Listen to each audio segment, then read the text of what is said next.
ሰላም ጤና ይስጥልኝ የኔ ቂጣ አፍቃሪዎች ሰላማችሁ ይብዛ በያላችሁበት እያልኩ አሁን የምገኘው ከቀይ ጤፍ ማሳ ላይ ነው። የቀይ ጤፍ ማሳ እንግዲህ እንደምትመለከቱት ደስ ይላል።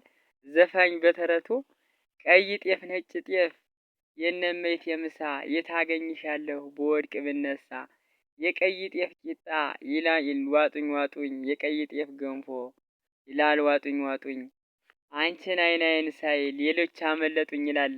ዘፋኝ ሲዘፍን ቀይ ጤፍ በውስጡ አይረንና ዚንክን የያዘ ሲሆን ይህም ለደም ዝውውር በጣም አስፈላጊ ነው። ምክንያቱም ይሄ አይረን ሆሞግሎቢን የተባለውን በደማችን ውስጥ የሚዘዋወረውን ንጥረ ነገር ስለሚይዝ ለደም ዝውውር በጣም ወሳኝ የሆነ ምግብ ነው ማለት ነው። እናም እናቶቻችን እህቶቻችን ወይም ሚስቶቻችን ይቅርታ ሚስት እንኳን ገና አላገባንም በሚወልዱ ጊዜ ይሄ ቀይ ጤፍ በደንብ በቂጣ መልኩ ተዘጋጅቶ ያተፈርፍሮ በቅቤ በዘይት ይሰጣቸዋል። ይህም ወገባቸውን ይጠግናቸዋል ወይንም ከፍተኛ የሆነ የደም መፍሰስ ያጋጠማቸው እናቶቻችን እህቶቻችን ይሄ እንዲጠግናቸው ወይም ደማቸውን እንዲተካላቸው ታሳቢ በማድረግ ተዘጋጅቶ ይሰጣቸዋል።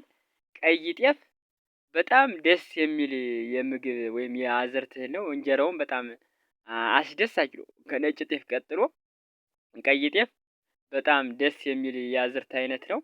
እንደምትመለከቱት እንግዲህ አሁን ከቀይ ጤፍ ማሳ ላይ ዘና ፈታ እያልኩ ነው። እንግዲህ የኛ እንደምታውቁት የገጠር ልጆች ይሄ ሰብላችን ወይም ማሳችን ማለት ለኛ ይሄ ካፍ መዝናኛችን ወይም ይሄ መናፈሻችን ነው። እንደምትመለከቱት አሁን ከማሳዬ ላይ እየተዝናነው ነው።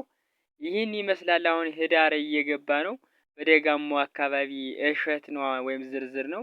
ቪዲዮውን ላይክ አድርጉ፣ ሰብስክራይብ አድርጉ። ንጉስ ገበሬው ነኝ ከጎጠር ጎጃም። አመሰግናለሁ።